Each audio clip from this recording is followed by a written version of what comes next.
They called her worthless, a burden no man would ever want, a widow with 10 hungry mouths and empty hands, cast out like trash on the unforgiving frontier. Mara Holt had reached the end. No money, no home, no hope. The town had made its judgment clear. She and her children were invisible. But when the dust settled and the world turned its back, one man rode in from the horizon. He didn't see a burden. He saw something everyone else had missed. This is their story, a tale of redemption, second chances, and love found in the ruins. If you're watching from anywhere in this world, drop your city in the comments below so I can see how far this story travels. Hit that like button and stay until the end, because what happens next will restore your faith in humanity. The sun hung merciless over the town of Bitter Creek, Wyoming, bleaching the wooden storefronts and turning the dirt streets into cracked veins of dust. It was the kind of heat that made breathing feel like punishment, that turned skin raw and throats dry before noon. And standing at the edge of that forsaken place, where civilization met the wild nothing beyond, was Mara Holt. She didn't look like much anymore. Once, she had been the wife of Samuel Holt, a cattle rancher with decent prospects and a good name. Once, she had worn clean dresses and walked through town with her head high, children trailing behind her like ducklings in a neat row. Once she had belonged. Now she was a ghost. The infant in her arms, little Thomas, barely 4 months old, squirmed against her chest, his tiny face red from the heat. Behind her, 9 other children clustered in various states of exhaustion and fear. The oldest, Daniel, was 14, his jaw set in that stubborn way that reminded Mara so much of Samuel it hurt. The youngest who could walk, 3-year-old Lily, clung to her sister Ruth's hand, her thumb lodged firmly in her mouth, eyes wide and uncomprehending. They had been standing there for 2 hours. 2 hours of watching doors close. 2 hours of seeing curtains twitch and then go still. 2 hours of being invisible.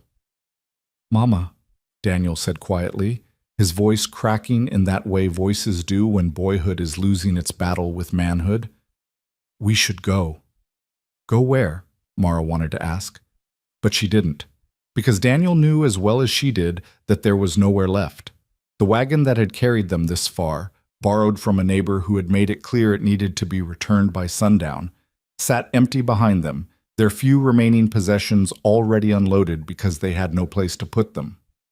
3 trunks of clothes, mostly outgrown or worn through, a set of tin dishes, Samuel's Bible, though Mara hadn't been able to bring herself to open it since the funeral, a quilt her mother had made, the only thing of real value they had left, and even that was fraying at the edges.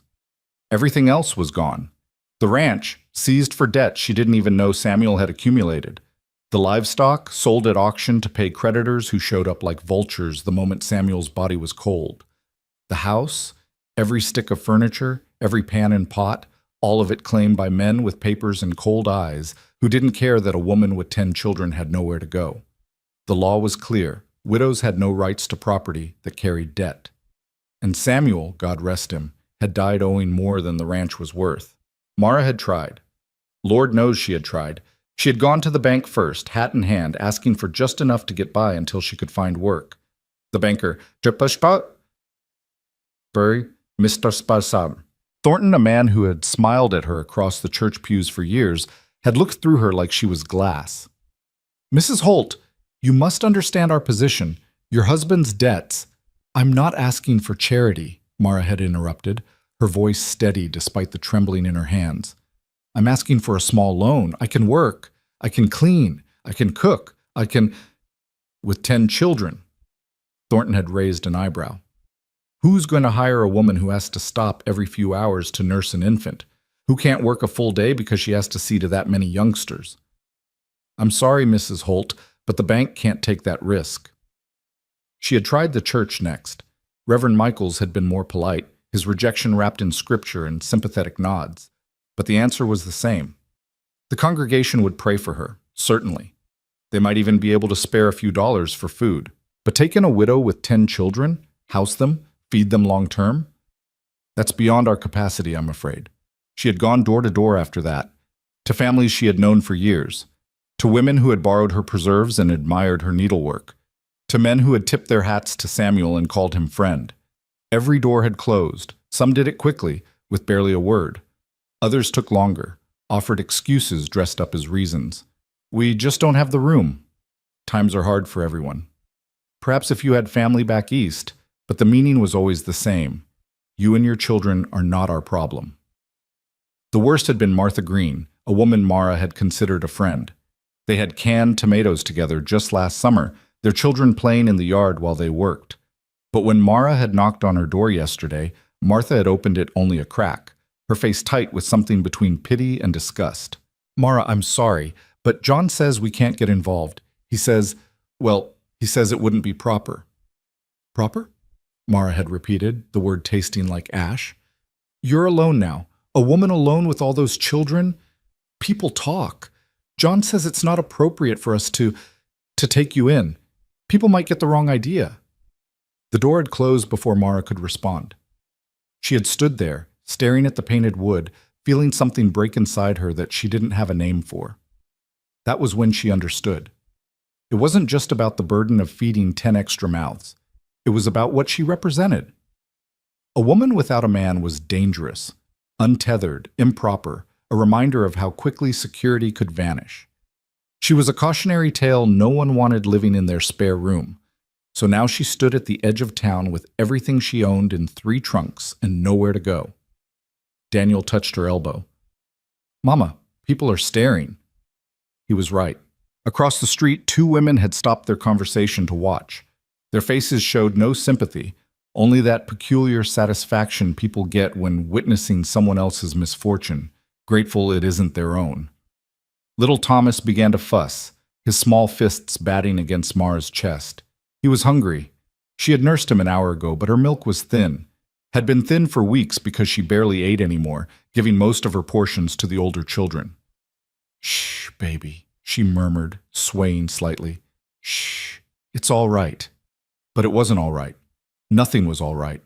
Rebecca, her second oldest at 12, moved closer. She was a serious child, had always been, with Samuel's dark eyes and a gravity beyond her years.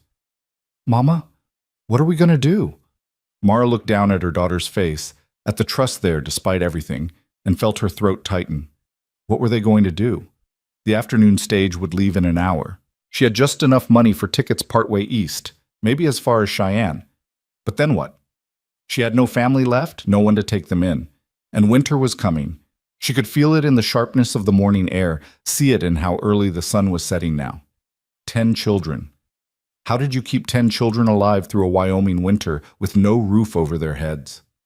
We'll figure something out, Mara said, hearing the hollowness in her own voice. We always do. It was a lie, and Rebecca was old enough to know it. A wagon rattled past, kicking up dust that made Lily cough. The driver didn't even glance their way. Invisible.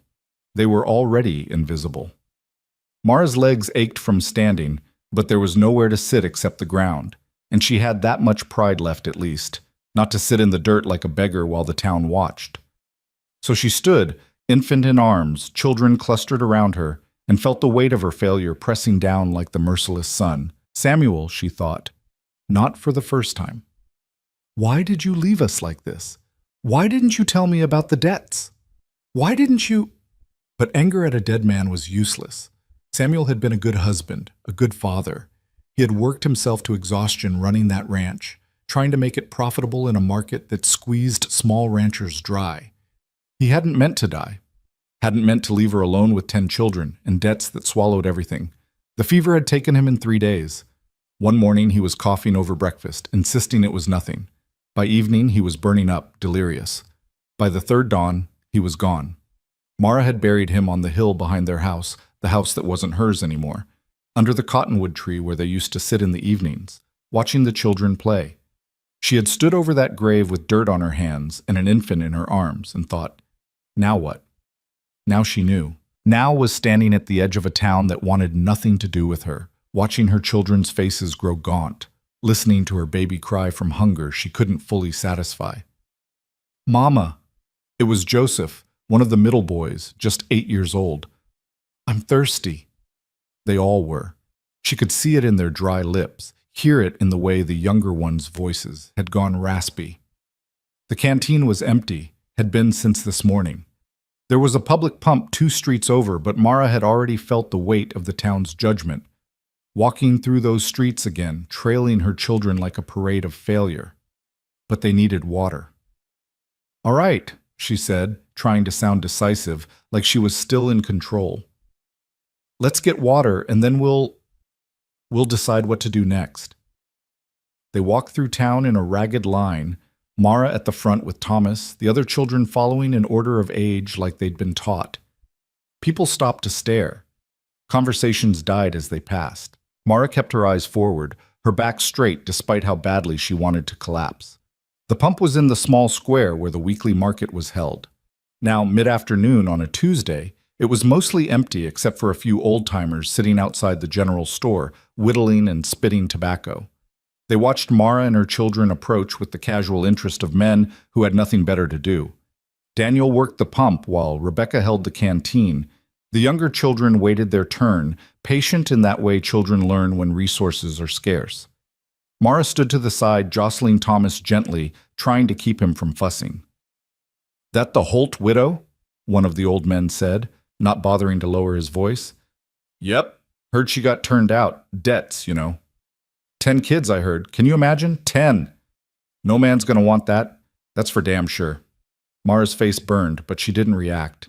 Just watched Rebecca carefully portion out the water, making sure the little ones didn't drink too fast and make themselves sick. Heard she tried everywhere. Bank, church, everywhere. Nobody would take her in. Can't blame them. That many mouths to feed in this economy? Hell, most folks are barely keeping their own fed. Still, 10 kids. What's she gonna do? Probably end up having to split them up. Orphanage, maybe. Or indenture some of the older ones out. Mara's hands tightened on Thomas. Split them up. The thought made her physically ill. But she'd heard the same suggestion from Reverend Michaels, phrased more delicately. Perhaps if some of the older children could be placed with families who need help, it would lighten your burden. Never. She would die before she let them be separated. "Mama?" Daniel had finished filling the canteen. "We're done." Mara nodded, preparing to gather the children and leave, when she heard it, the sound of hoofbeats, slow and steady, coming from the direction of open range. Everyone turned to look. A single rider was approaching town, leading a pack horse. Even from a distance, there was something different about him. He sat his horse like a man who'd been born in the saddle, easy and natural, no wasted movement. As he got closer, Mara could see he was tall, broad-shouldered, wearing a dusty coat and a wide-brimmed hat pulled low against the sun. The old-timers straightened up, their casual demeanor shifting to something more alert. "That's Cole Barrett," one of them muttered. "What's he doing in town? Thought he never came in except for supplies once a month. Been near 6 weeks since we seen him last." The rider, Barrett, guided his horse toward the general store, moving past the square where Mara stood with her children. As he passed, his head turned slightly, and for just a moment, his eyes met Mara's. They were gray, she noticed. Light gray, almost silver in the harsh sunlight. And something in them, some quality she couldn't name, made her breath catch. Then he looked away, continuing toward the store, and the moment broke. "Who is that?" Rebecca whispered. "Nobody," one of the old-timers said loudly enough for them to hear. "Just Barrett. Keeps to himself out at his ranch. Don't talk much. Don't come to town much. Don't bother nobody." Mara watched as the man dismounted with fluid grace, tied his horse to the rail, and disappeared into the general store without a word to anyone. Something about him unsettled her, though she couldn't say why. Maybe it was just that he was the first person all day who had looked at her, really looked, without judgment or pity in his eyes. Just looked. Seen. "Come on," Mara said, pulling her attention away. "Let's go." They walked back toward their trunks, back toward the decision that still waited. The stage would leave soon. She needed to choose. East with no destination or what? There was no or. By the time they reached their meager pile of belongings, Mara's arms were shaking from holding Thomas, and her head felt light with hunger and heat. She sank down onto one of the trunks, finally allowing herself to sit, and closed her eyes for just a moment. "Mrs. Holt?" Her eyes flew open. Standing in front of her, blocking the sun, was the man, Barrett. Up close, she could see he was younger than she'd first thought, maybe early 30s, with weathered skin and a strong jaw dark with several days' stubble. His coat was worn but well maintained, his boots scuffed but solid, and he was holding a wrapped package. Mara started, confused. Yes? Heard you might need this. He extended the package. Some bread, cheese, few other things. Mara stared at the package, then at him. I don't have money to pay you. Didn't ask for money. Behind her, she could feel her children tensing, hope and suspicion warring on their faces. Nobody gave something for nothing. There was always a price. Why? The word came out sharper than she intended. Barrett's expression didn't change. Because you got hungry kids, and I got food. Seems pretty simple. He set the package on the trunk beside her when she didn't take it, then stepped back. For a long moment, nobody moved. Mara looked at the package, at this stranger, at her children's hollow eyes. Pride wanted her to refuse. Pride wanted to tell him to keep his charity, that the Holts could take care of themselves. But pride didn't fill empty bellies. Thank you, she whispered. Barrett nodded once, a slight dip of his head, and turned to leave. Wait, Mara found herself saying. Why are you helping us? You don't even know us. He paused, looking back over his shoulder. Don't have to know someone to see they need help. Everyone else in this town knows us, Mara said, surprising herself with the bitterness in her voice. Didn't seem to matter. Something flickered in those gray eyes, not quite anger, but something harder. I'm not everyone else. Then he was walking away, back toward his horse and the general store, leaving Mara staring after him. Daniel moved first, reaching for the package with trembling hands. Inside was more food than they'd seen in days. A loaf of fresh bread, a wedge of yellow cheese, dried apples, beef jerky, even a small jar of honey. The children crowded around, their eyes wide with hunger and disbelief. Can we, Mama? Joseph asked, his hand hovering over the bread. Mara looked at the food, then toward the store where Barrett had disappeared, then back at her children's desperate faces. Yes, she said softly, but slowly. Small bites. Don't make yourselves sick. She watched the meat, rationing the portions carefully, making Daniel and Rebecca take their share even though she knew they wanted to give it all to the younger ones.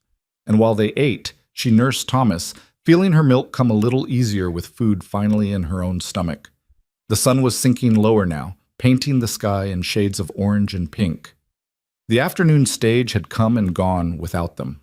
Mara had let it leave, unable to force herself to make that final decision, to buy those tickets to nowhere.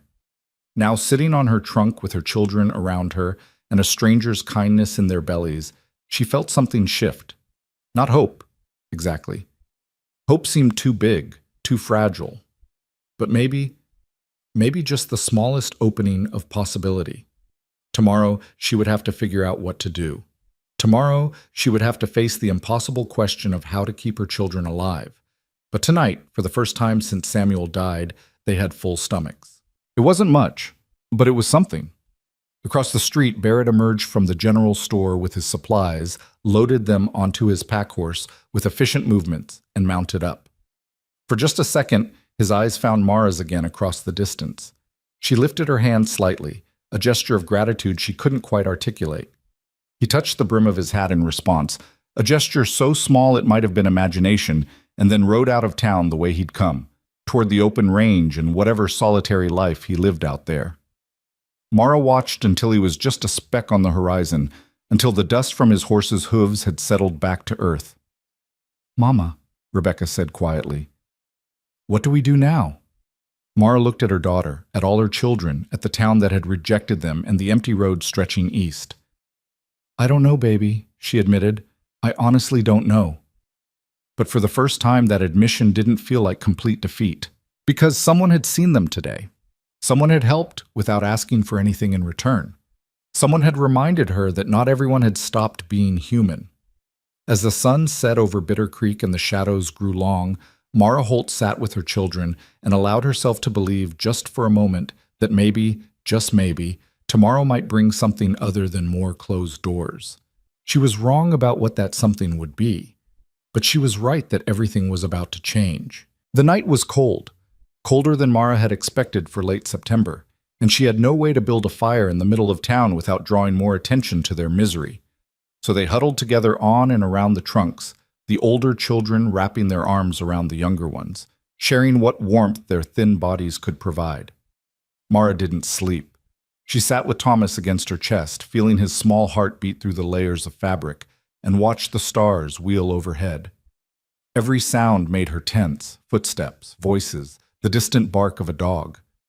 She kept expecting someone to come tell them to move along, to stop loitering, to take their poverty somewhere less visible. But no one came.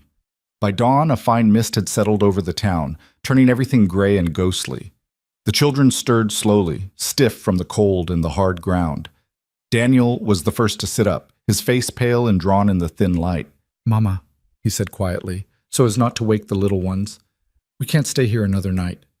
Mara knew he was right. The food from yesterday was already gone, carefully rationed through the evening and the cold night. Thomas needed changing, and she had only 2 clean cloths left. The younger children needed washing. They all needed shelter. "I know," she said. "I'm going to try again today. Someone has to help us." But even as she said it, she knew it was false hope. She had already knocked on every door. There was no one left to ask. Rebecca woke next, and then the others, slowly emerging from sleep into the harsh reality of another day with no home, no prospects, no future beyond the next few hours. Mara did her best to make them presentable, smoothing hair and brushing dust from clothes, but they all looked exactly like what they were: destitute. The town came alive around them as the morning progressed. Shopkeepers opened their doors, sweeping their stoops and carefully not looking at the widow and her children still camped at the edge of the square. Wagons began to roll through, kicking up dust. Women with market baskets hurried past, eyes averted. Invisible again. Mara was trying to decide whether to spend her last few coins on bread or save them for another night's shelter in case, though she had no idea where that shelter might be, when she heard the hoofbeats again. She looked up, shading her eyes against the morning sun, and felt her heart skip strangely. It was Barrett, riding in from the same direction as yesterday, his horse moving at an easy walk. He was leading 2 additional horses this time, both saddled but riderless. As he approached the square, his eyes found Mara immediately, as if he'd known exactly where she would be. He reined in his horse a few feet away and dismounted with that same fluid grace she'd noticed before. "Morning," he said simply. "Good morning," Mara managed, acutely aware of how she must look. Wrinkled dress, hair coming loose from its pins, exhaustion written in every line of her face. Barrett looked at the children, counting them silently, his expression unreadable. Then his eyes came back to Mara. "You planning on staying in town?" he asked. The question caught her off guard. No. I mean, we can't. We don't have anywhere else to go yet." "Yet," Barrett repeated, something that might have been skepticism in his tone. "How long you been looking?" 2 days, Mara admitted, then added with more defiance than she felt. "But I haven't tried everywhere. Someone will—" "No, they won't." The bluntness of it stole her breath. Mara's hands tightened on Thomas. "You don't know that." "I know this town," Barrett said, his voice flat and matter-of-fact. "And I know nobody here is going to take in a widow with 10 kids, no matter how much they ought to. You could knock on every door from here to Cheyenne, and the answer would be the same." Mara felt her face flush with anger and humiliation. "Then what do you suggest I do? Just give up? Let my children—" "I'm suggesting you stop wasting time looking for help that isn't coming," Barrett interrupted, "and consider an alternative." Mara stared at him, her mind racing. An alternative? What alternative could there possibly be? Barrett glanced at the children again, then back at her. "I got a ranch about 8 miles north of here. It's not much, but it's solid. 3-bedroom house, barn, good well, enough land to keep a small herd. I work it alone." He paused and Mara held her breath, not daring to understand what he might be suggesting. "I could use help," he continued. "General work, cooking, mending, tending the garden, looking after chickens. The older boys could help with livestock and fence work. In exchange, you'd have a roof, food, and safety for your kids." Mara's heart was pounding so hard she was sure he could hear it. You're offering us work? All of us?" "I'm offering you a choice," Barrett corrected. You can keep trying to find someone in this town who'll help you out of the goodness of their heart, or you can come work for room and board until you figure out what you want to do next. No strings, no expectations beyond honest work. You want to leave after a week, a month, whenever. That's your business. It was too good to be true. It had to be. Men didn't offer widows with 10 children work and shelter out of simple kindness. There was always a price, always something expected that wasn't spoken out loud. Mara looked at him carefully, searching his face for signs of the ulterior motives she knew must be there. But his expression remained neutral, almost indifferent, like he was discussing the price of cattle rather than offering to change her entire life. "Why?" she asked, the same question as yesterday, but weighted with more desperation. "Why would you do this?" Barrett shifted his weight slightly, the leather of his saddle creaking. "Because I got space and you need it. Because those kids deserve better than sleeping in the dirt. Because—" He paused, seemed to consider his words. "Because someone helped me once when I needed it, and I figure that kind of thing ought to be passed along." "But 10 children," Mara pressed. "That's not just help. That's a lot of mouths to feed," Barrett finished. "I know, I can count, but a ranch runs better with hands to work it, and you got 10 pairs of hands that need purpose. Seems like it could work out for both of us." Daniel had been listening to the entire exchange, and now he stepped forward, his young face serious. "What kind of work would you expect from us, sir?" Barrett looked at the boy with something like approval. "You know anything about cattle?" "Some. My pa ran a small herd before—" Daniel's voice caught. "Before. Then you'd help me with feeding, checking fences, moving cattle when needed. Nothing you couldn't handle." Barrett's gaze moved to Rebecca. "You know cooking. Preserving?" Rebecca nodded, finding her voice. "Yes, sir. I've been doing most of it since Ma had the baby." "Good. Garden needs harvesting, and I got more vegetables than one person can process. There's chickens need tending, eggs to collect, butter to churn." He looked back at Mara. "Plenty of work to go around, enough to earn your keep, but nothing that'll break you." Mara's mind was spinning. It sounded too perfect, too convenient, and yet, looking at this man's weathered face, his steady gray eyes, she couldn't detect any deception. He seemed to mean exactly what he said. "I don't understand," she said quietly. "You don't know us. We could be thieves or lazy or—" "Could be," Barrett agreed, "but I don't figure a woman who's been trying to keep 10 kids alive on her own is any of those things. And if I'm wrong, well, like I said, no strings. You can leave whenever you want." It was the last part that made Mara start to believe him, because if he had darker intentions, he wouldn't give her an easy way out. He wouldn't make it clear that she was free to go. Still, she hesitated. Pride warred with desperation, and desperation was winning, but pride was putting up a fight. "Mrs. Holt," Barrett said, his voice gentler than before, "I'm not asking you to decide your whole future right now. I'm just asking if you want a roof over your kids' heads tonight instead of another night in the cold. Everything else can sort itself out later." The baby made a small sound against Mara's chest, and she looked down at Thomas's tiny face, then up at her other children. They were all watching her with a mixture of hope and fear, waiting for her to make the decision that would determine whether they ate today, whether they slept warm tonight. She thought about Samuel, about what he would want her to do, and she knew, bone deep, that he would want his children safe and fed, regardless of pride or propriety. "All right," Mara said, the word coming out barely above a whisper, then stronger. "All right, we'll come. But I work for what we receive. This isn't charity." "Wouldn't offer it if it was," Barrett said. He gestured to the extra horses. "These are for the young ones who can't walk the whole way. We'll load your things on the pack horse." The next 20 minutes passed in a blur. Barrett proved surprisingly efficient at organizing, directing Daniel and Rebecca in loading the trunks while settling the younger children on the horses. He lifted little Lily up with such careful ease that Mara felt something in her chest tighten. When was the last time someone had helped with the children? When was the last time she hadn't had to do everything alone? The town watched them prepare to leave with the same cold curiosity they'd shown before. The old-timers were back on their bench, whittling and observing. "Barrett's taking in the Holt widow," one of them said, loud enough to carry. "Now that's something. Fool thing to do, you ask me. 10 kids? That's asking for trouble." Maybe he's got plans for her.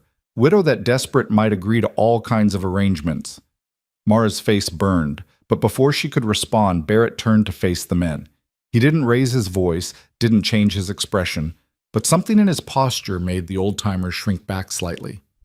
"You gentlemen got something you want to say to me directly?" he asked, his tone pleasant, but with an edge underneath that suggested they really didn't want to test him. The men exchanged glances, suddenly very interested in their whittling. "Didn't think so," Barrett said quietly. He turned back to Mara. "Ready?" She nodded, settling Thomas more securely in his sling, and they began the journey out of town. Mara walked beside Barrett's horse, Daniel on her other side, with Rebecca and the younger children following on the borrowed horses. It was a strange procession, and Mara felt every eye in Bitter Creek watching them leave. Let them watch, she thought with sudden fierceness. Let them watch, and know that someone in this world still had decency. They had barely cleared the last buildings when Joseph called out from his horse. "Mister, what's your name? I mean, your first name." Barrett glanced back. "Cole." "That's a good name," Joseph said with the easy certainty of an 8-year-old. "I'm Joseph. That's Ruth and Mary and Lily up here with me. And that's Samuel Jr., but we call him Sam. And that's Catherine, but we call her Kathy. And the baby's Thomas. And Joseph," Mara interrupted gently, "I'm sure Mr. Barrett doesn't need everyone's life story right now." "Cole," Barrett corrected, looking at her. "And it's fine. Good to know who everyone is." So Joseph continued his narration, pointing out each sibling and sharing completely unnecessary details like how Mary was afraid of spiders and Sam could whistle through his teeth and Kathy once found a bird's egg and kept it warm until it hatched. Cole listened without interrupting, occasionally asking a question that made Joseph puff up with importance at being taken seriously. The road north was well-worn but empty this time of morning. On either side, the prairie stretched out in shades of gold and amber, broken occasionally by rock formations or stands of cottonwood marking where water ran underground. The sky was so blue it hurt to look at, and the air smelled like sage and dust and the last warmth of summer before autumn truly settled in. Mara found herself relaxing slightly as they walked, the rhythm of the journey soothing in its simplicity. 1 foot in front of the other, 1 mile behind them, 1 mile closer to something that might be shelter. "How long have you had the ranch?" she asked Cole, partly because the silence felt strange, and partly because she genuinely wanted to know. "About 5 years. Bought it from a man who was heading back east. It was pretty run down then, still is in some ways, but it's home." "And you've been working it alone all this time?" "Mostly. I hire help during roundup sometimes, but day to day, yeah, it's just me." Mara couldn't imagine it. She had grown up on a farm, married into a ranch, and both places had been full of people, parents, siblings, hired hands, neighbors helping neighbors. The idea of being that alone, that isolated, seemed unbearable. "Don't you get lonely?" The question was out before she could stop it. Too personal, too familiar. But Cole didn't seem offended. He just shrugged. "Sometimes. But there's worse things than lonely." Something in his tone suggested he spoke from experience, and Mara didn't press further. They walked in companionable quiet for a while, broken only by Joseph's ongoing commentary and the occasional question from one of the other children. Mara noticed that Cole answered each question patiently, never brushing them off or telling them to be quiet, even when their curiosity must have been wearing. After about an hour, they stopped to rest and water the horses at a small creek that cut across the trail. Cole helped the children down and showed them where to drink, cautioning them to let the water settle first. Mara nursed Thomas in the shade of a cottonwood while Rebecca distributed the last of yesterday's bread. Cole pulled some jerky from his saddlebag and offered it around. The children ate hungrily, and Mara felt another surge of gratitude mixed with shame. They were so hungry, always so hungry, and she had been powerless to fix it. "How much farther?" Daniel asked, trying to sound casual, but Mara could hear the exhaustion in his voice. "Another hour, maybe less," Cole said. "There's a rise about 2 miles up. Once we crest that, you'll be able to see the ranch." "Is it nice?" Lily asked, her thumb creeping toward her mouth. Cole considered the question seriously. "It's solid. The house needs paint, and the barn could use some repairs, but everything works. There's a creek that runs through the property, and a good stand of trees where the deer like to come down in the evening. Garden's mostly played out for the year, but there's still squash and late tomatoes. Chickens are productive. Got about 30 head of cattle, give or take. Do you have a dog? Sam asked hopefully. No dog. Had one once, but Cole's expression flickered with something that might have been grief. He passed a couple years back. Haven't gotten another. We had a dog named Buck, Sam said sadly. But when Pa died and the men came to take everything, they took Buck too. Said he was valuable. The bitterness in her son's young voice made Mara's heart ache. These children had lost so much, and they were still losing innocence, security, the simple joy of childhood. Cole's jaw tightened slightly. That's rough, son. I'm sorry. They finished their rest and continued on, the sun climbing higher and the heat building despite the approaching autumn. Mara's feet hurt in her worn boots, and her arms ached from carrying Thomas, but she didn't complain. This was temporary discomfort leading toward shelter. She could endure it. True to Cole's word, they crested a long rise about an hour later, and the ranch came into view below them. It wasn't impressive by any standard. Mara had seen bigger, better-kept properties, but after days of having nothing, it looked like paradise. The house was a simple two-story structure, weathered gray wood that might have been white once, with a covered porch running across the front. The barn was larger than the house, solid-looking despite its age, with a corral attached where a few horses grazed. There was a chicken coop, a small bunkhouse, what looked like a smokehouse, and several other outbuildings in various states of repair. But what caught Mara's attention was the trees. A beautiful stand of cottonwoods grew along what must be the creek Cole had mentioned, their leaves already starting to turn gold. There was shade, real shade, and the promise of water. "Oh," Rebecca breathed beside her. "Mama, look." "I see it, baby," Mara said, her voice thick with emotion she didn't want to show. They descended the rise and approached the ranch proper.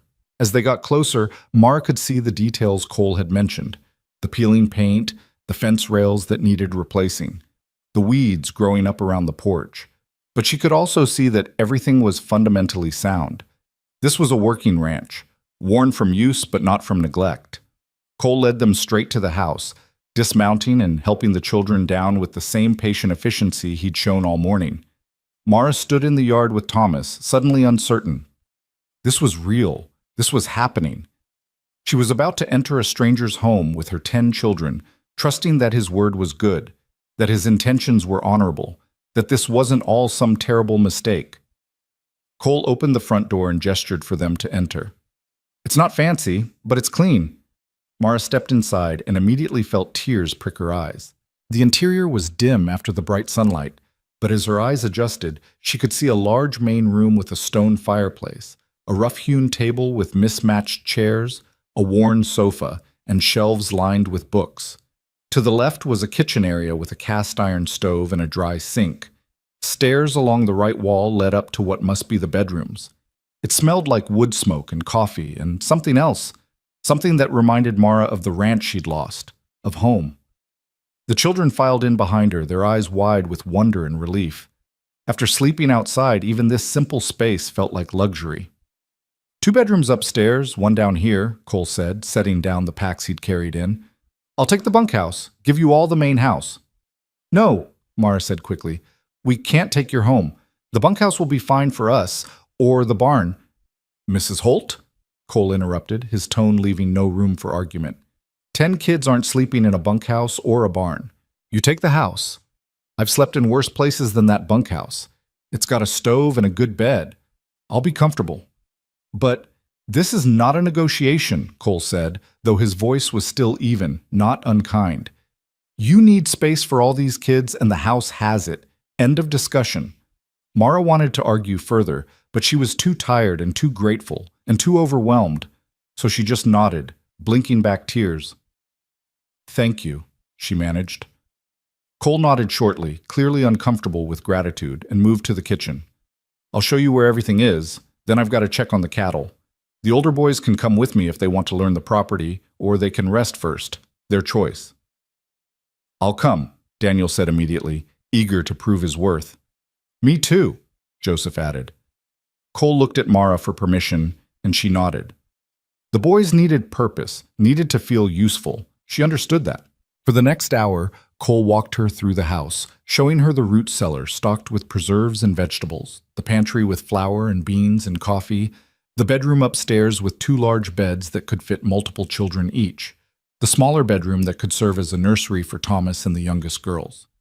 There was a pump inside the kitchen, actual running water inside the house, a luxury Mara hadn't had at the old ranch, and a bathing room with a copper tub.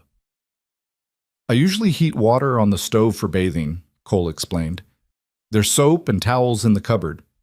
Use whatever you need." Mara's mind was reeling. This was more than she'd dared hope for. This was safety, comfort, space for her children to spread out and breathe. Rebecca was already exploring the kitchen, examining the pots and pans, the dishes in the cupboard. "Mama, can I start something for supper? There's chicken in the cold box and vegetables in the cellar, and—" "Yes," Mara said, hearing the eagerness in her daughter's voice.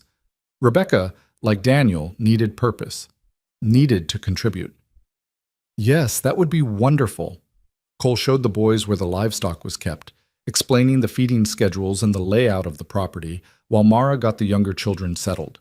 She heated water for washing and bathed them one by one, marveling at the simple luxury of warm water and clean towels. The dirt of days on the road swirled down the drain, and her children emerged pink-cheeked and looking more like themselves. By the time Cole and the boys returned for supper, the house smelled like roasted chicken and baked squash, and the table was set with dishes that didn't match but were clean and whole.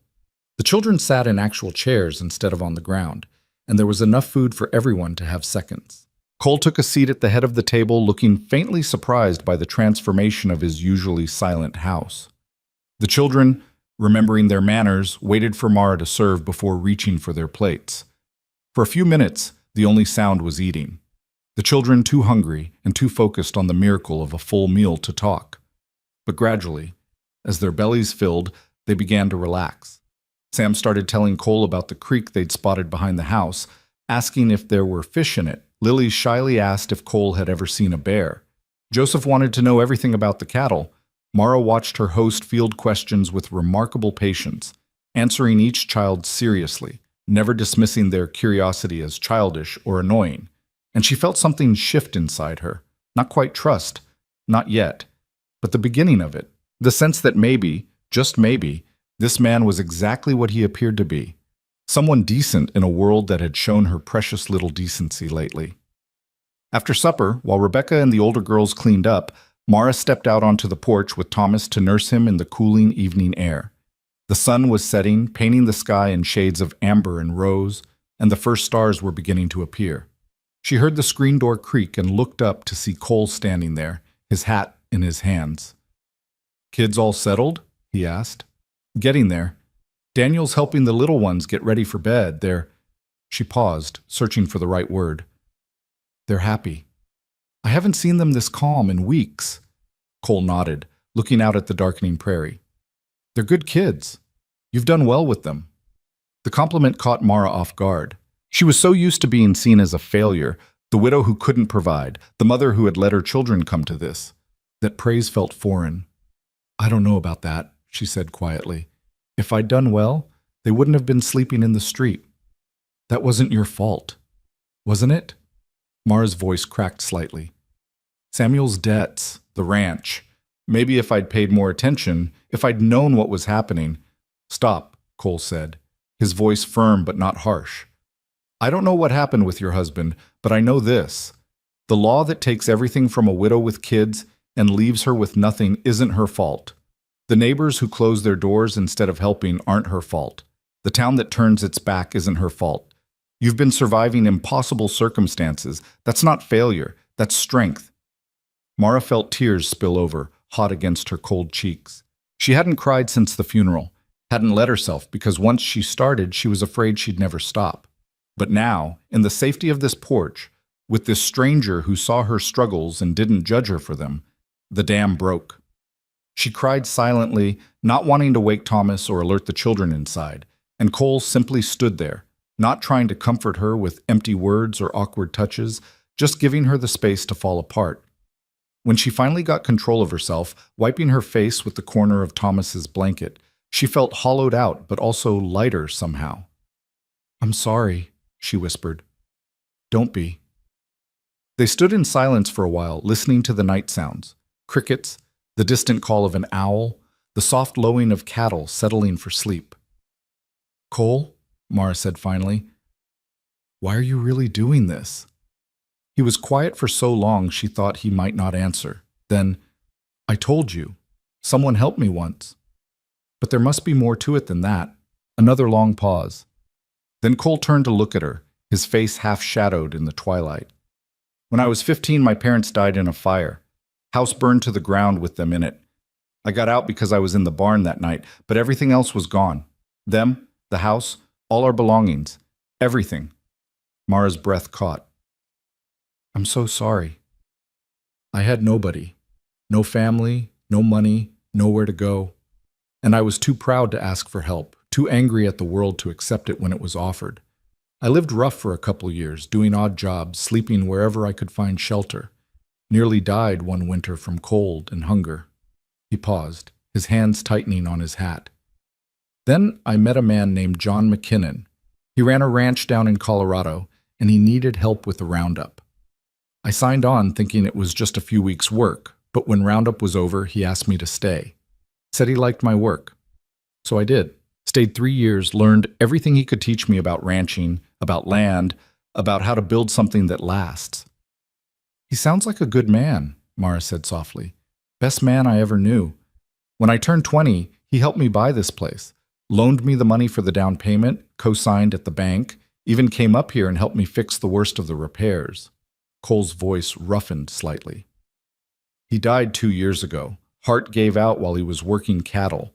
But before he died, he told me I'd paid back the loan 10 times over just by being the kind of man who'd do for others what he did for me." He looked back at Mara, his eyes bright in the gathering dark. "So when I see a woman with 10 kids and nowhere to go, sleeping in the dirt because the whole town turned its back, I remember being 15 and angry and alone. And I remember that someone gave me a chance when I didn't deserve one. Seems like the least I can do is pass that along."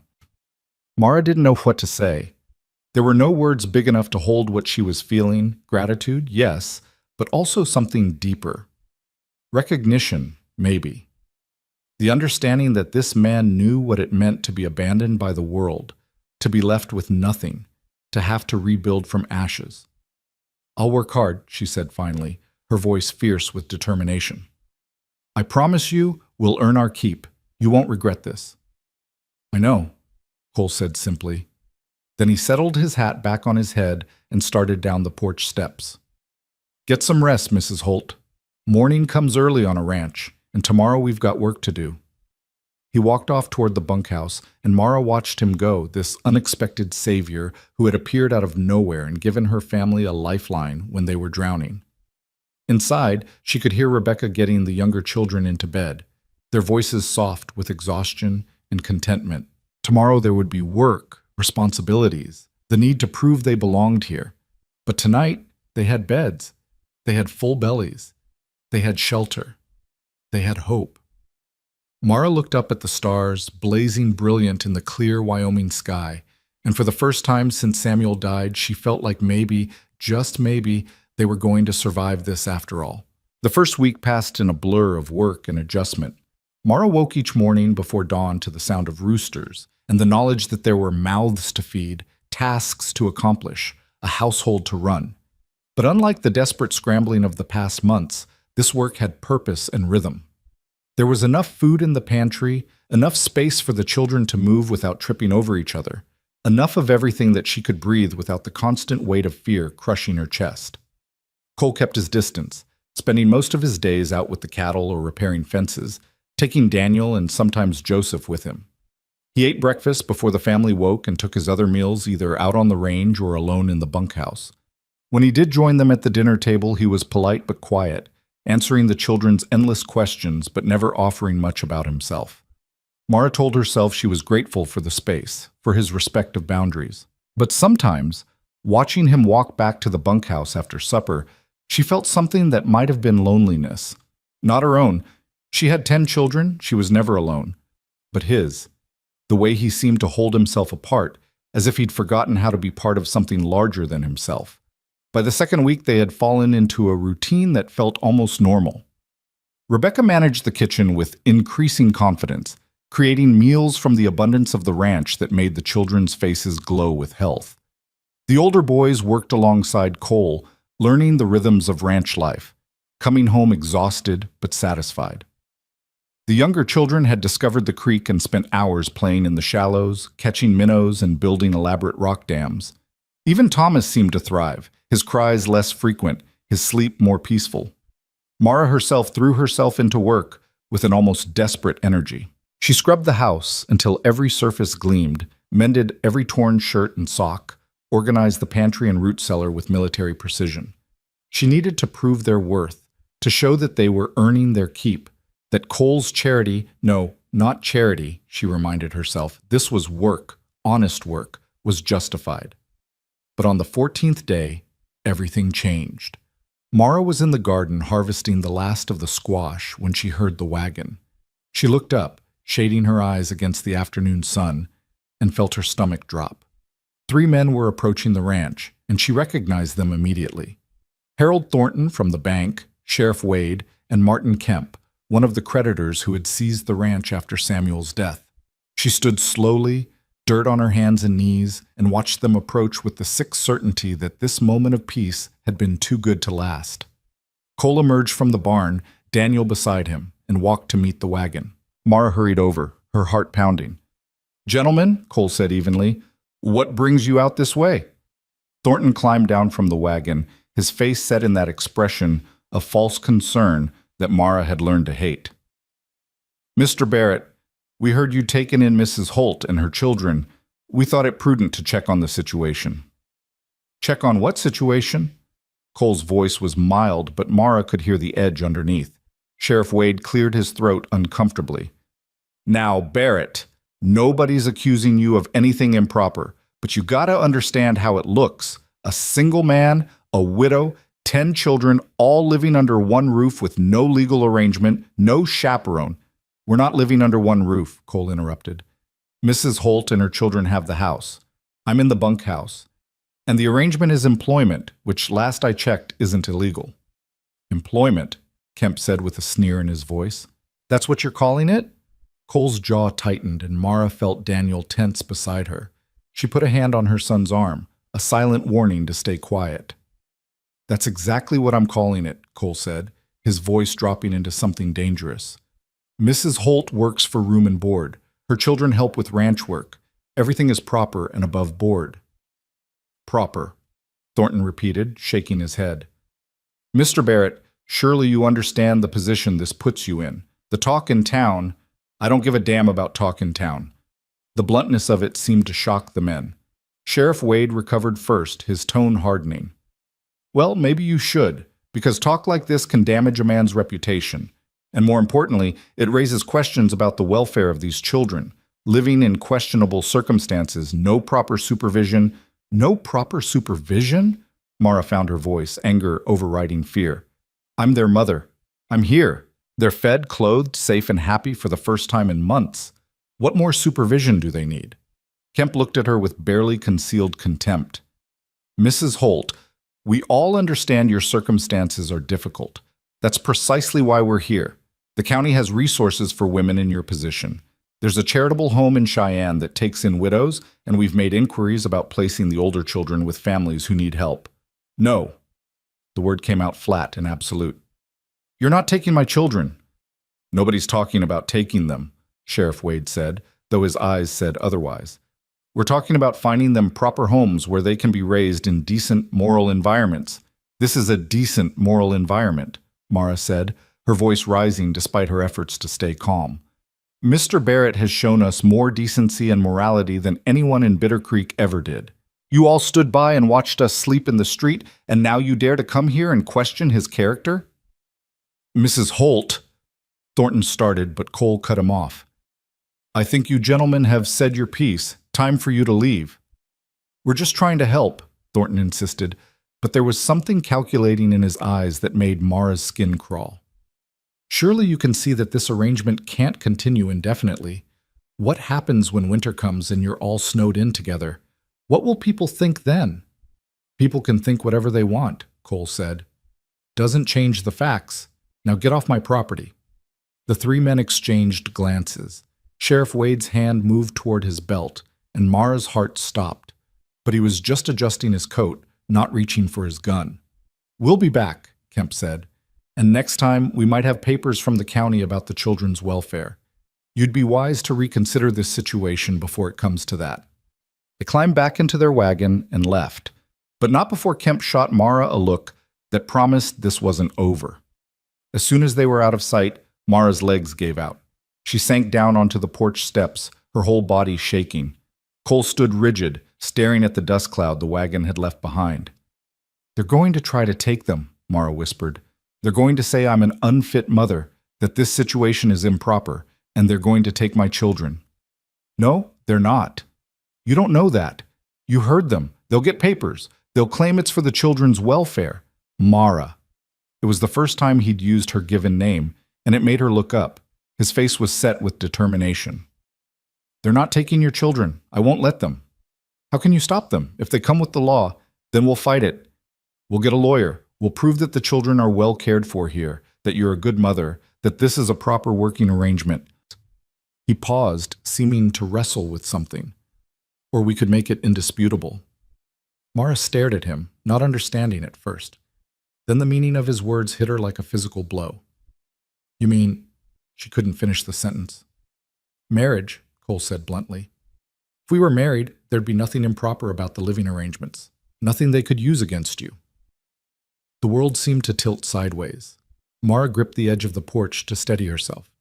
You can't be serious. I'm completely serious. It would be a practical arrangement, nothing more. You'd have legal protection for yourself and the kids. I'd have help running the ranch. Everyone benefits. Cole, that's insane.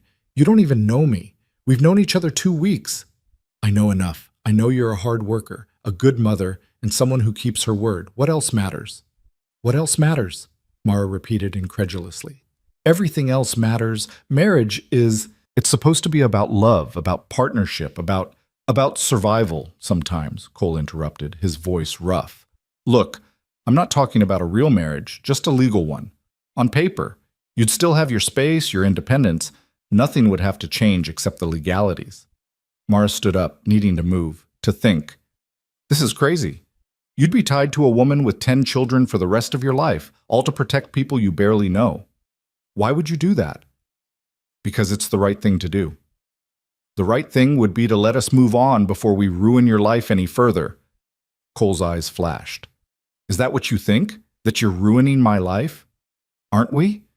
Those men made it clear what they think, what everyone will think. You'll be the fool who married the desperate widow, saddled himself with 10 kids that aren't his, ruined his reputation for— I don't care about my reputation, Cole said fiercely. And I knew what I was doing when I brought you here. This doesn't change anything except making it harder for those vultures to tear your family apart. Mara felt tears burning her eyes. I can't ask you to sacrifice yourself like this. You're not asking, I'm offering. They stood facing each other in the fading afternoon light, the impossible offer hanging between them like something fragile and dangerous. I need to think, Mara said finally. It's too much. I need time. Cole nodded, his expression softening slightly. Take the time you need, but Mara, don't wait too long. Those men meant what they said. They'll be back, and they'll have the law on their side if we don't do something. He walked away toward the barn, leaving Mara alone with her spinning thoughts. That night, after the children were asleep, Mara stood at the window of her bedroom and stared out at the dark shape of the bunkhouse. A single lamp glowed in the window, and she could see Cole's shadow moving occasionally. He was awake too, probably wrestling with the same impossible situation. She thought about Samuel, about their wedding day when she'd been 19 and so full of hope and certainty. She had loved him, truly loved him, and look where that had led, to widow's weeds and destitution and children who nearly starved. What was love worth when it couldn't feed your family or keep a roof over their heads? But marrying without love, marrying purely for protection and survival, was that any better? Wouldn't it be a betrayal of everything she and Samuel had shared? Yet even as she thought it, She heard Samuel's voice in her memory from one of their last real conversations before the fever took him. "Promise me," he had rasped, his hand hot and dry in hers. "Promise me you'll do whatever it takes to keep the children safe. Don't let pride stand in the way of their survival. Promise me, Mara." She had promised. And now here was a way to keep that promise, and she was hesitating because of what? Pride? The ghost of a love that was already lost? The judgment of a town that had abandoned her? Mara pressed her forehead against the cool glass and let herself cry silently, mourning the life she'd had, the choices she wished she didn't have to make. The woman she'd been before the world had stripped everything away. The next morning, Sheriff Wade returned. This time he brought papers. Mara was kneading bread dough when she heard the horse approach. She wiped her hands on her apron and went to the door, her stomach knotting with dread. Wade dismounted slowly, his face grim. "Mrs. Holt, I need to speak with you." "Say what you need to say." He pulled a folded document from his coat. "The county has filed a petition regarding your children. There's going to be a hearing in 2 weeks to determine whether your current living situation is appropriate for their welfare." The words hit like hammer blows. A hearing. "Yes, ma'am. You'll need to appear before Judge Morrison in Bitter Creek and demonstrate that you can provide a proper moral home for your children. If you can't—" He paused uncomfortably. "Well, the county is prepared to make alternative arrangements." "Alternative arrangements?" Mara repeated numbly. "You mean take them away?" "I mean ensure they're raised in proper homes with proper supervision." Wade shifted his weight. "Look, Mrs. Holt, I know this is hard, but you gotta see reason. A woman alone with 10 kids living on a bachelor's ranch, it's not proper, it's not right. Those children deserve better." Something in Mara snapped. All the fear and uncertainty of the past weeks, all the humiliation and desperation crystallized into pure fury. "Better?" Her voice was low and deadly. "You think being ripped away from their mother and scattered to strangers is better? You think being told their burdens nobody wants is better? Those children have been through hell. They watched their father die. They watched everything they owned be taken away. They slept in the dirt while your precious town pretended not to see them. And now that they're finally safe and fed and happy, you want to destroy that because it's not proper?" Wade's face reddened. "Ma'am, I understand you're upset, but the law didn't care about my children when they were starving. Don't you dare hide behind it now." Cole's voice cut through the tension. "What's going on here?" He had emerged from the barn, Daniel and Joseph trailing behind him. His face was calm, but there was steel in his eyes. Wade turned to him. "Just serving notice about the hearing, Barrett. 2 weeks from today. The county wants to evaluate the children's living situation." "Then they can evaluate it," Cole said evenly. "They'll find everything in order." "Will they?" Wade's expression hardened. "Or will they find exactly what everyone expects, an improper arrangement that's not suitable for children?" "They'll find a working ranch where children are cared for and safe," Cole said. "That should be all that matters." Wade shook his head. "You're making this harder than it needs to be. If Mrs. Holt would just accept help from the charitable home, if she'd allow the older children to be placed with decent families." "No," Mara said again. "You're not splitting up my family." "Then come to the hearing prepared to prove you can provide for them properly," Wade said, mounting his horse. "Because Judge Morrison won't be swayed by emotional appeals. He'll want to see evidence of moral fitness and proper circumstances. And from where I'm standing, you're going to have a hard time providing that." He rode away, leaving the notice in Mara's trembling hands. She stood there staring at the paper, the words blurring as tears filled her eyes. This was it. This was the end. No matter how hard she worked, no matter how well she cared for her children, it wouldn't matter. The county had decided she was unfit, and they were going to take her babies away. "Mama?" Daniel's voice was tight with fear. "What's happening? Are they really going to take us?" Mara couldn't answer, couldn't find words past the terror closing her throat. Cole moved closer, reading the notice over her shoulder. "Mara, listen to me. We can fight this, but we have to do it smart." "How?" The word came out broken. "How do we fight the law? How do I prove I'm a fit mother when they've already decided I'm not?" "By giving them no choice but to accept it," Cole said quietly. "By taking away every argument they have." Mara understood what he meant. The offer from yesterday, marriage. I can't, she whispered. I can't ask that of you. It's too much. You're not asking. I'm offering. And Mara. He waited until she looked at him. We're running out of time. That hearing is in 2 weeks. If we're going to do this, it has to be now. Rebecca had appeared on the porch, having heard the conversation. Mama, what's happening? Why are people trying to take us away? The fear in her daughter's voice broke something in Mara. These were her children, her babies. And they were terrified. She thought about the promise she'd made to Samuel, whatever it takes to keep them safe. She thought about the past months of desperation and closed doors and sleeping in the dirt. She thought about Cole's offer, practical, loveless, but genuine, a lifeline when she was drowning. If we did this, she said slowly, looking at Cole, it would be a name only, a legal protection, nothing more. I understand. And if someday I wanted to leave, wanted to take the children, and you'd be free to go, Cole said. I'd never hold you against your will. This is about giving you choices, not taking them away. Mara looked at her children, Daniel trying to be brave, Rebecca's eyes bright with unshed tears. The younger ones clustered in the doorway, not fully understanding but sensing their world was about to shatter again. She thought about the alternative, the hearing, the judge who had already made up his mind. Her children scattered to different homes, forgetting each other's faces, growing up apart and alone. No, she wouldn't let that happen, whatever it took. All right, she said, her voice steady despite the trembling in her hands. All right, I'll marry you. Cole nodded, no triumph in his expression, just quiet determination. I'll ride to town tomorrow and arrange it. The circuit preacher comes through on Saturdays. We can do it then, have it done before the hearing. That's 5 days away. Can you be ready in 5 days? Ready to marry a man she barely knew, ready to tie herself legally to a stranger for the sake of her children, ready to give up any chance of a real marriage, a real partnership built on love and understanding. But those were luxuries she couldn't afford. Survival didn't wait for readiness. Yes, Mara said, I'll be ready. That night, lying in bed with Thomas sleeping beside her, Mara stared at the ceiling and wondered what she had just agreed to. In 5 days, she would be Mrs. Cole Barrett. In 5 days, her children would have legal protection. In 5 days, everything would change. But the thought that kept her awake wasn't about the marriage itself. It was something else, something she barely dared to acknowledge.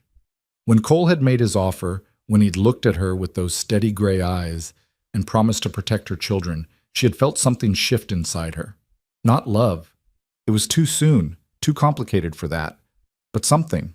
Recognition, maybe. Or the beginning of trust. And that terrified her more than anything the county could threaten. Because marriages built on practicality and desperation were supposed to be simple, clear-cut, emotionally safe. You did what you had to do, kept appropriate distance, and protected your heart. But looking at Cole across the supper table, watching him patiently answer Sam's endless questions, seeing the way he made sure Joseph got seconds even though the boy was too shy to ask, Mara realized her heart might not cooperate with the plan to stay safely distant. And that was dangerous. Because if she let herself care, let herself hope for more than a practical arrangement, she was setting herself up for a different kind of devastation.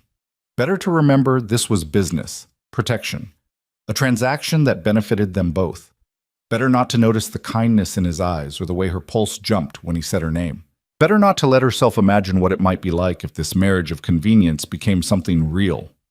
5 days.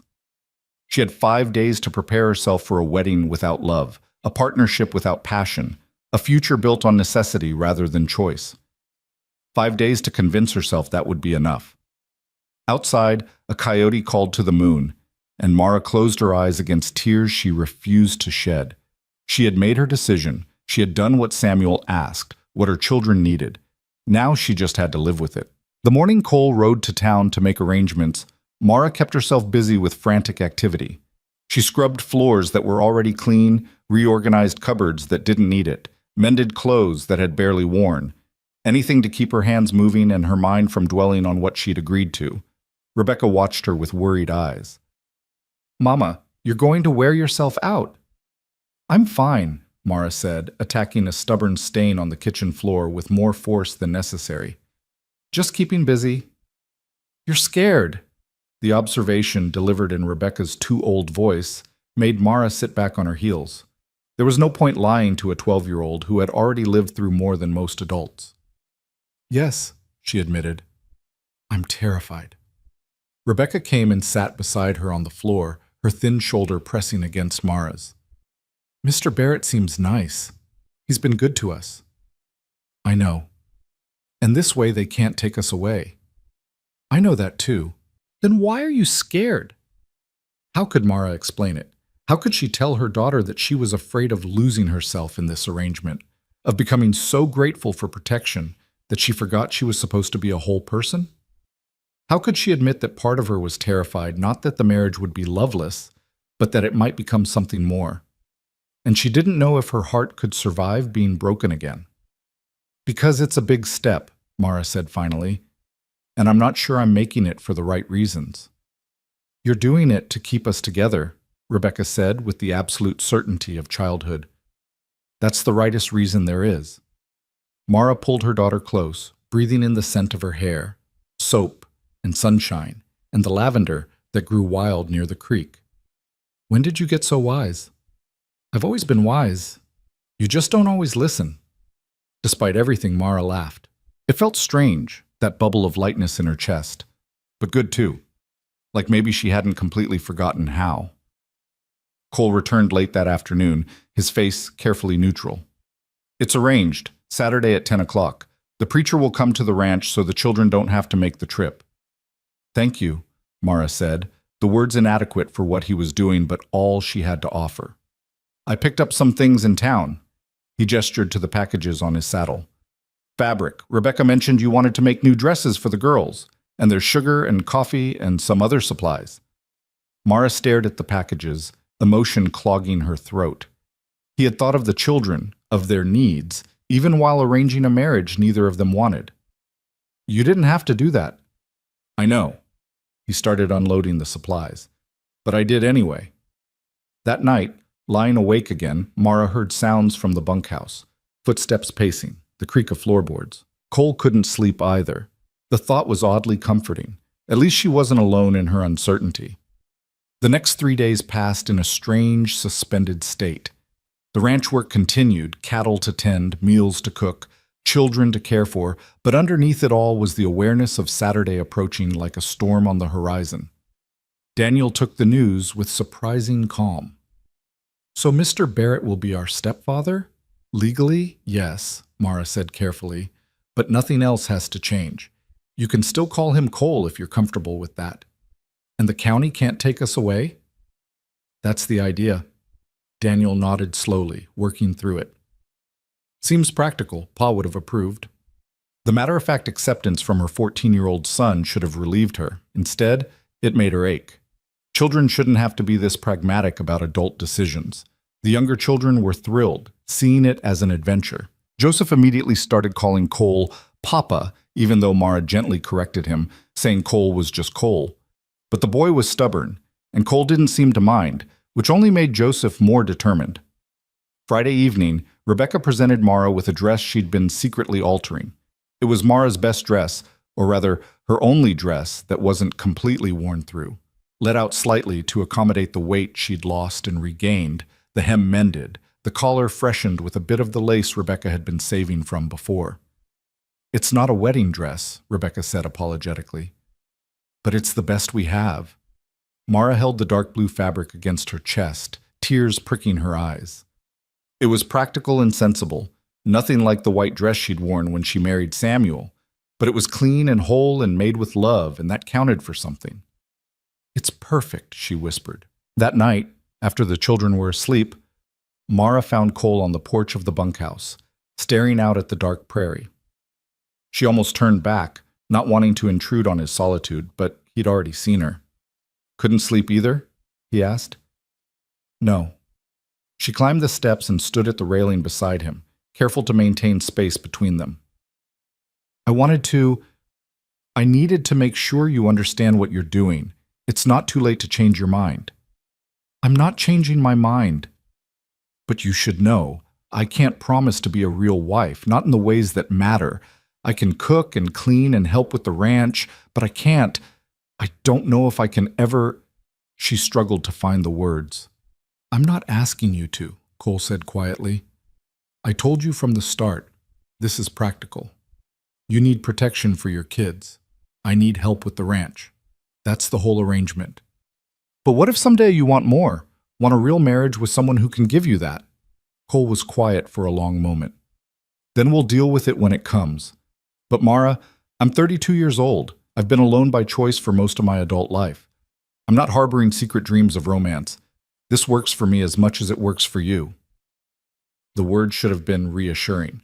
Instead, they left Mara feeling oddly hollow, which was ridiculous. She didn't want romance. She wanted safety for her children. This arrangement gave her that. All right, she said. I just needed to be sure we understood each other.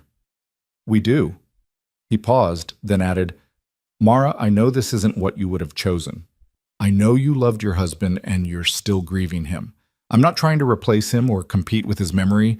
I'm just trying to help. That's all this is. I know. And she did know. But knowing didn't stop the complicated tangle of emotions in her chest. Gratitude and guilt, and that dangerous flicker of something else she refused to name. Saturday dawned clear and cold, the first real taste of autumn sharp in the air. Mara dressed carefully, her hands shaking as she buttoned the blue dress. Rebecca helped with her hair, pinning it up in a simple style that made Mara look older, more severe. You look beautiful, Mama, Rebecca whispered. Mara looked at herself in the small mirror and saw a woman she barely recognized, thin, worn, with lines around her eyes that hadn't been there a year ago. This wasn't the bride she'd been at 19. This was someone who had survived and was still surviving, making impossible choices with grace she didn't feel. The preacher arrived promptly at 10, a jovial man in his 60s who seemed oblivious to the tension in the room.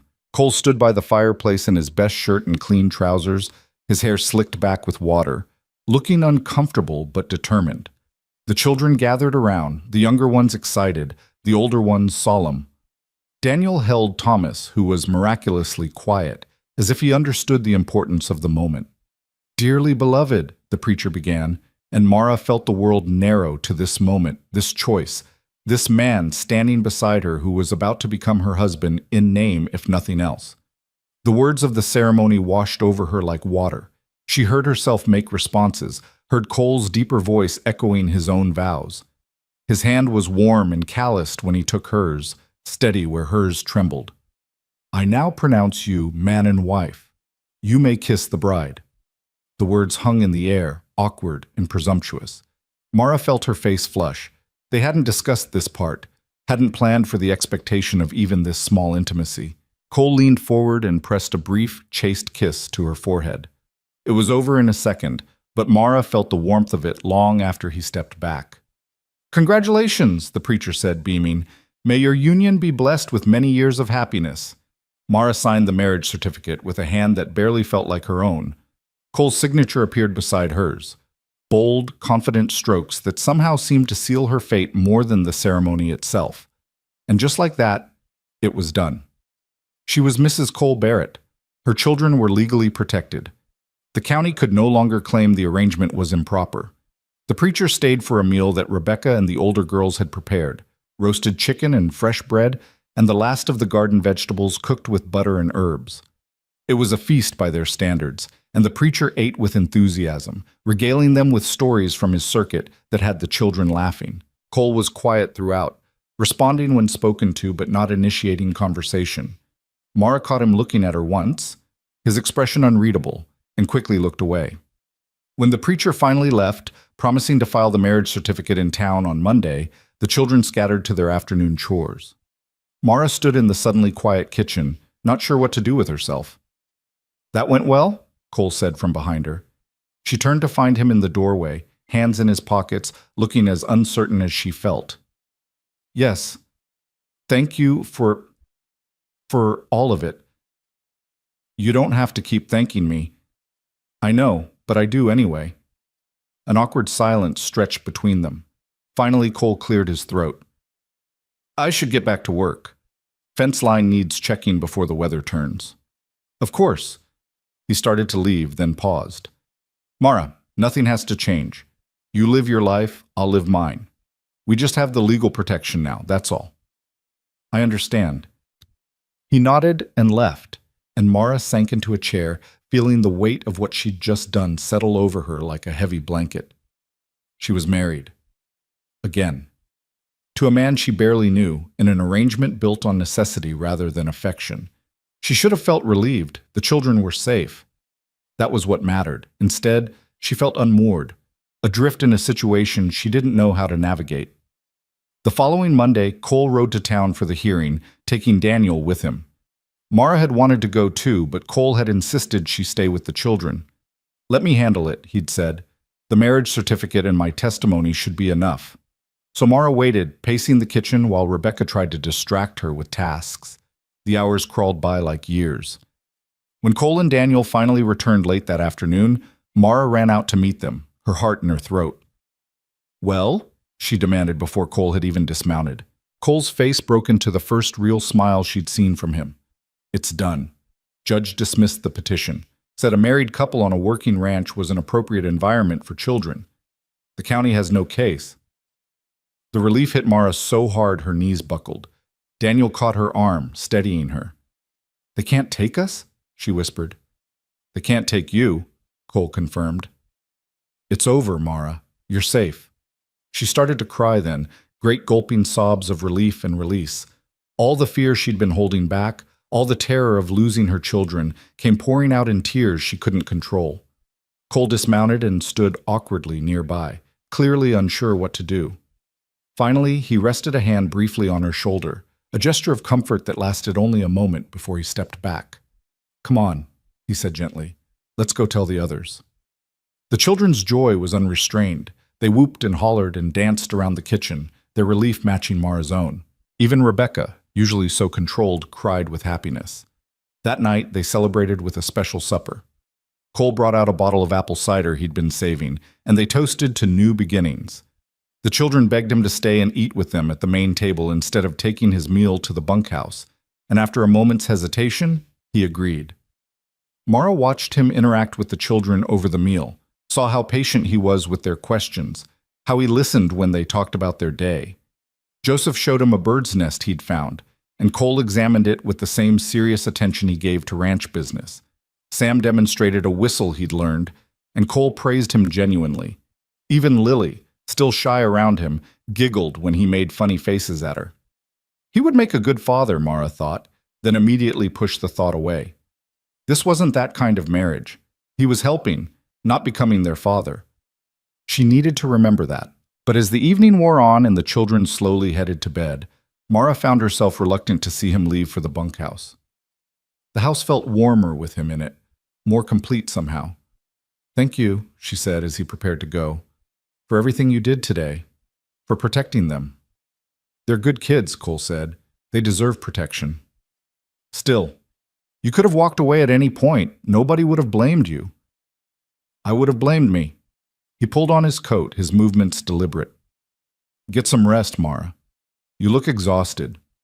After he left, Mara did feel exhausted, but it was the good kind, the kind that came from relief rather than fear.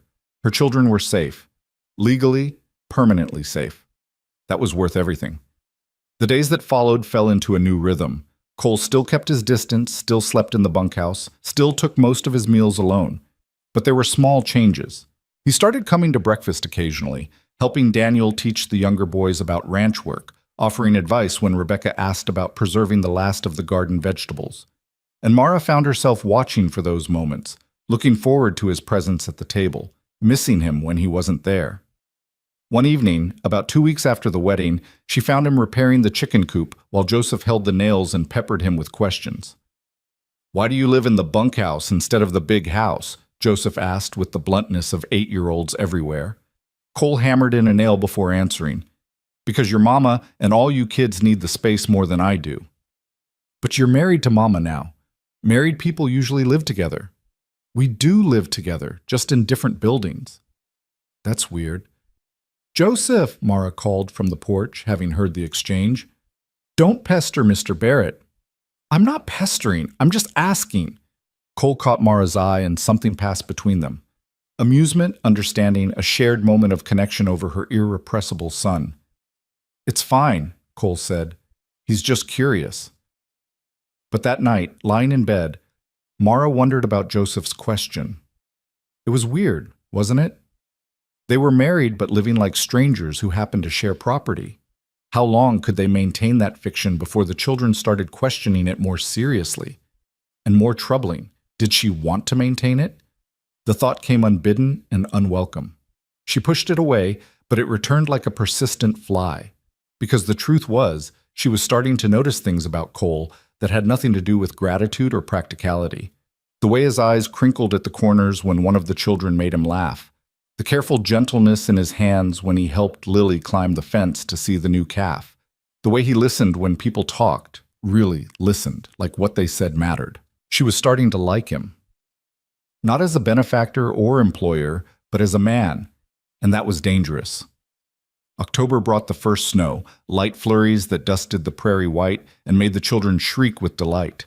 Cole showed them how to track rabbit prints in the fresh powder, and they spent an afternoon following trails through the brush. Mara watched from the kitchen window, her hands busy kneading bread but her attention on the scene outside. Cole was good with them, patient in ways she hadn't expected, playful in ways that surprised her. He had taken on 10 children and never once complained about the noise or chaos or endless needs. That evening, he stayed for supper again. It was happening more often now, this sharing of meals, and Mara had stopped questioning it. The children were happier when he was there, and if she was honest, so was she. "Mama," Sam said suddenly, "when's the baby coming?" Mara nearly dropped the serving spoon. "What baby?" "The baby you and Mr. Cole are going to have. Married people have babies. That's what Mary said." The silence around the table was deafening. Mara felt her face burn while Cole suddenly became very interested in his plate. "Mary said her aunt got married and had a baby 9 months later," Sam continued, oblivious to the tension. "So I was just wondering when ours would come." "Sam," Rebecca hissed, "that's not… we don't…" "It's a fair question," Cole said quietly, saving them both. "But your mama and I aren't planning on having any babies. We got married to keep you all together and safe. That's a different kind of marriage." "Oh." Sam processed this. "So no baby?" "No baby." "Okay." And just like that, Sam went back to eating, the matter settled in his mind. But Mara couldn't shake it off so easily. Because Sam's innocent question had highlighted what she'd been trying not to think about. This marriage was a half measure, a legal fiction that protected them but left them all in a strange limbo. After the children were in bed, Mara stepped out onto the porch and found Cole there, staring at the stars. "I'm sorry about Sam," she said. "He didn't mean to be inappropriate." "He's 8. He was just curious." Cole glanced at her. "But it's a fair point. The kids are going to have questions as they get older about why we live separately, why this isn't a normal marriage." "I know." Mara wrapped her arms around herself against the cold. "I don't know what to tell them." "We tell them the truth? That people make their own rules about what marriage means. That we respect each other and work together, and that's enough." "Is it?" The question escaped before Mara could stop it. "Is it enough?" Cole turned to look at her fully, and in the moonlight his face was all planes and shadows. "That depends on what you want it to be." The moment stretched between them, heavy with possibility. Mara's heart beat faster, and she realized with sudden clarity that she was standing at another threshold, another choice. She could keep things as they were, safe, distant, emotionally uncomplicated. Or she could acknowledge what was growing between them, this tentative connection that felt like it might become something more if she let it. "I don't know what I want," she admitted finally. "I'm still figuring it out." "Take your time," Cole said. "We've got nothing but time." He went to the bunkhouse, and Mara stood alone on the porch, breathing the cold air and trying to sort through the tangle in her chest.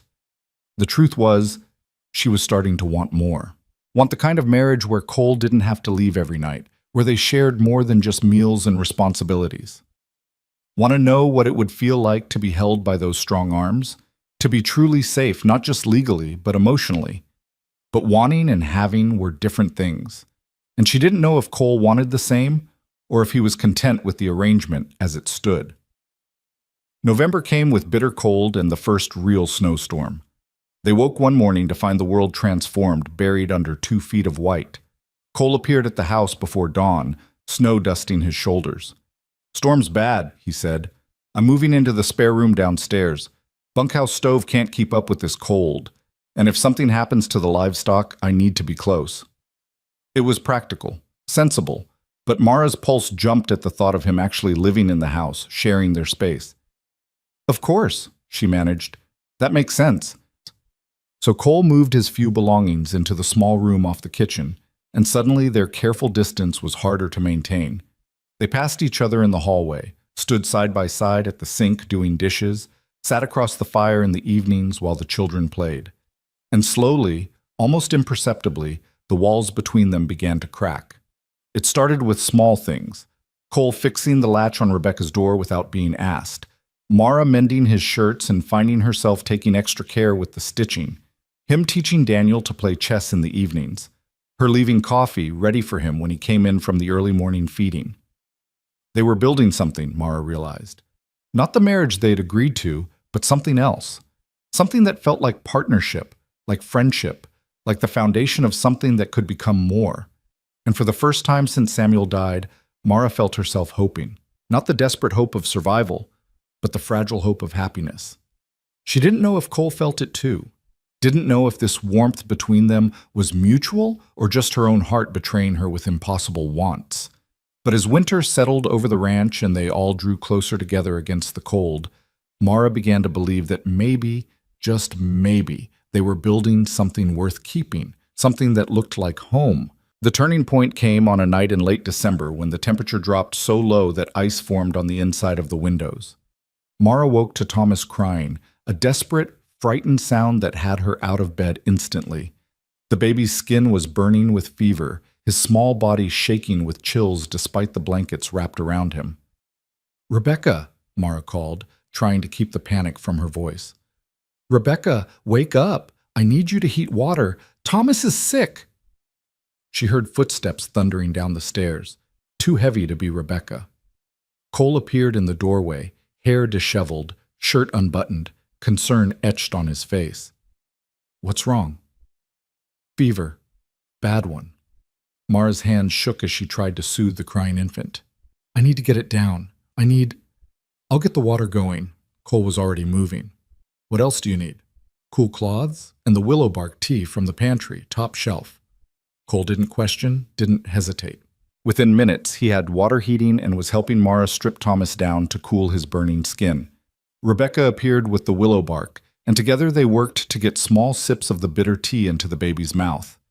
The hours that followed were a blur of fear and desperate action. Mara had lost Samuel to fever, and the terror of losing Thomas the same way threatened to paralyze her. But Cole's steady presence kept her grounded. He took turns holding the baby when her arms grew tired, changed cloths when they warmed too quickly, spoke in low, calm tones that kept the panic at bay. "He's going to be all right," Cole said as dawn broke gray and cold through the windows. "His fever's coming down. Feel his forehead." Mara pressed her palm to Thomas's skin and nearly wept with relief. Still warm, but not the terrifying burn from hours before. The baby had stopped crying and was sleeping fitfully against her chest. "Thank you," she whispered, her voice raw from exhaustion and emotion. "I couldn't have done this alone." "You're not alone," Cole said quietly. "Not anymore." Something in his tone made Mara look up. He was watching her with an expression she'd never seen before. Tender, intense, unguarded, like he'd forgotten to maintain his careful distance and she was seeing the man beneath the protective walls. "Cole," she started, not knowing what she wanted to say, but feeling the need to acknowledge this moment, this shift. The bedroom door creaked, and Joseph's sleepy voice broke the spell. "Is Thomas okay?" "He's better," Mara said, pulling her attention back to her children. "Much better." The rest of the day passed in exhausted relief. Thomas continued to improve, his fever breaking completely by evening. But something had changed between Mara and Cole during those desperate hours. The careful politeness was gone, replaced by something more intimate, more real. That evening, after the children were in bed and Thomas was sleeping peacefully in his cradle, Mara found Cole in the kitchen making coffee. Couldn't sleep? She asked. Thought you might need some. He poured 2 cups, added sugar to hers without asking. He'd noticed how she took it, she realized. Still worried about the baby? A little, but mostly just grateful. She wrapped her hands around the warm cup. You were wonderful with him. With all of us. Cole shrugged, uncomfortable with the praise. Just did what needed doing. No. Mara set down her cup and looked at him directly. You did more than that. You've been doing more than that since the day we met, and I need you to know that I see it. I see you. The words hung between them, weighted with meaning beyond their surface. Cole's gray eyes met hers, and Mara saw the question there, the uncertainty. Mara, I need to tell you something. He set his own cup down with careful precision. This marriage, this arrangement, it's not what I expected. Her heart plummeted. Here it came. He regretted it. He was going to tell her this was too much, that he couldn't do this anymore. I understand, she said quickly, already preparing herself for the blow. If you want to end this arrangement, I'll figure something out. Maybe the children and I could… No! Cole's hand shot out, catching hers before she could pull away. That's not what I'm saying. I'm saying it's not what I expected, because I didn't expect to care this much.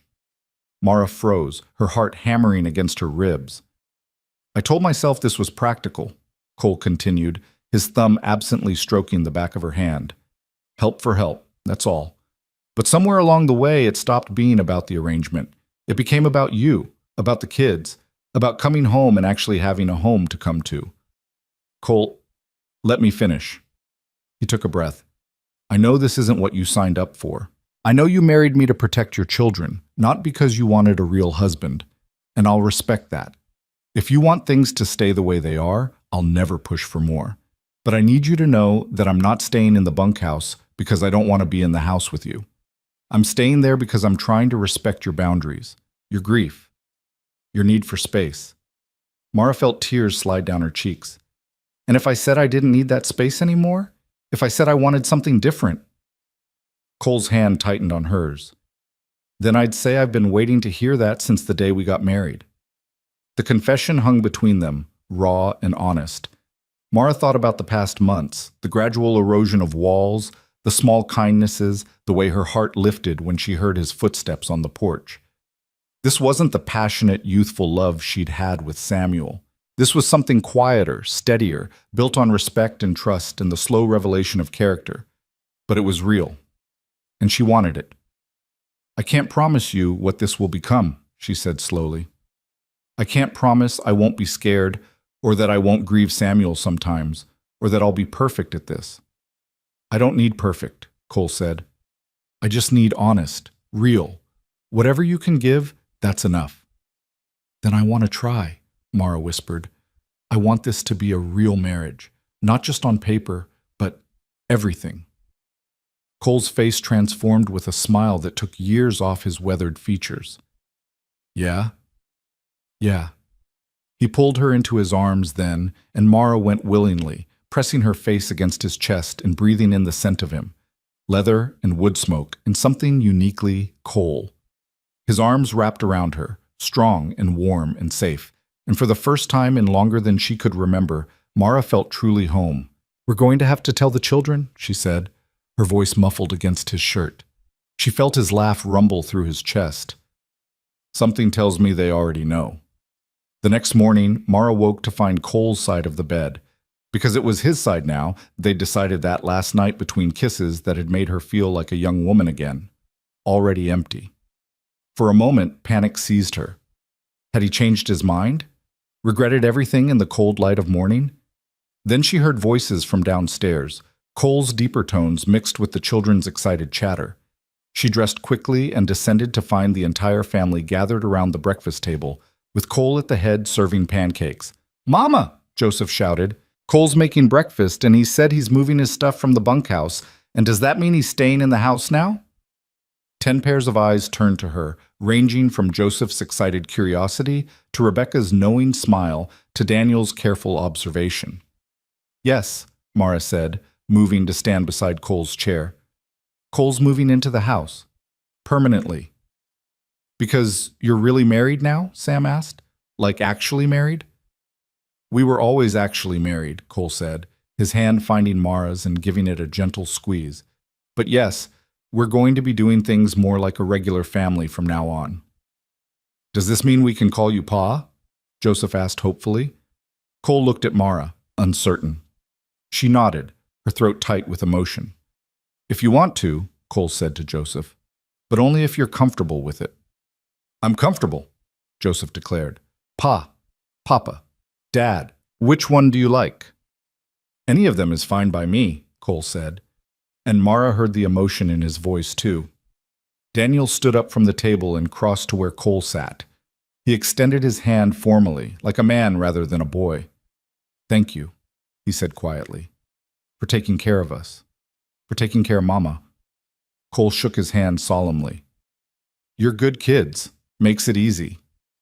And thank you for not trying to replace our Pa, Daniel continued, for respecting his memory. I could never replace him, Cole said, but I can be here for you now. That enough? Daniel nodded, and Mara saw tears in her oldest son's eyes before he quickly wiped them away and returned to his seat. The rest of breakfast was chaotic and joyful, with the children peppering Cole with questions and making plans for how they'd help move his things from the bunkhouse. Mara sat at the table, Thomas on her lap, and watched her family, because that's what they were now, truly, and felt something she'd thought she'd lost forever. Peace. January brought a cold snap that kept them all close to the house. Cole used the time to teach Daniel and Joseph how to repair tack and maintain tools, while Mara and Rebecca worked on sewing projects and taught the younger girls how to knit. The evenings were spent around the fire, Cole reading aloud while children dozed against various shoulders, the house warm with more than just heat from the stove. One night, after the children were all in bed, Mara and Cole sat together on the sofa, her head resting on his shoulder. I got a letter from town today, Cole said. Thornton at the bank heard about us. About the marriage being real now. He wanted to make sure I knew what I was taking on. Mara stiffened. What did you tell him? That I know exactly what I'm taking on, and it's none of his business. Cole's arm tightened around her. But it made me think about something. Your old ranch, the one that was seized for Samuel's debts. What about it? It's been sitting empty. Nobody wants to buy it because the land's not great and the house needs work. But I was thinking, maybe we could make an offer. Buy it back. Mara sat up, staring at him. Cole, we can't afford that. Actually, we probably can. Cattle prices were good this year, and I've been saving. Won't get it for what Samuel paid, but we might get it for what he owed. And then, he paused, seeming uncertain. We could give it to Daniel when he's old enough. Start him with his own place. The generosity of it stole Mara's breath. You would do that? For Daniel? He's a good kid, works hard, deserves a future. Cole pulled her back against him. Besides, he's my son now too. That means something to me. Mara kissed him then, pouring into it all the love and gratitude and wonder she felt for this man who had appeared in her life like an answer to a prayer she hadn't known how to make. February brought the first signs of spring, early thaws, and the return of birds to the cottonwoods by the creek. The children grew restless with cabin fever, and Cole took them on long walks to look for the first wildflowers, teaching them the names of plants and how to read the sky for coming weather. Mara watched from the porch one afternoon as Cole helped Lily climb a low tree branch, his patience infinite as she worked up the courage to let go of his hand. He's good with them, Rebecca said, appearing beside her mother with a basket of mending. He is. You love him. It wasn't a question, but Mara answered anyway. Yes, I do. Different than you loved Pa? Mara considered. Yes, but that doesn't make it less real. Your father and I, we grew up together, fell in love young. What I feel for Cole is, it's built on different things. Respect, trust, the knowledge that we chose each other even when we didn't have to. I'm glad, Rebecca said softly. I'm glad you're not alone anymore. In March, they made the trip to town to finalize the purchase of Samuel's old ranch. The transaction was simple. Thornton could barely hide his surprise that Cole actually had the money, and within a week the deed was transferred. We'll fix it up slow, Cole said as they stood looking at the weathered house that held so many of Mara's memories. Get it livable again. Then, when Daniel's ready, maybe in a few years, it'll be his. Daniel stood beside them, his young face serious as he took in the property. "I'll work hard," he said. "I'll make it worth what you paid." "You already have," Cole said simply. "You're a good son, Daniel. Both your fathers would be proud." The boy ducked his head, but Mara saw the smile he tried to hide. By April, the ranch was in full spring bloom. The garden was planted, the cattle were calving, and the house rang with life and laughter. Cole had long since moved all his belongings into the main house, and his presence there felt as natural as breathing.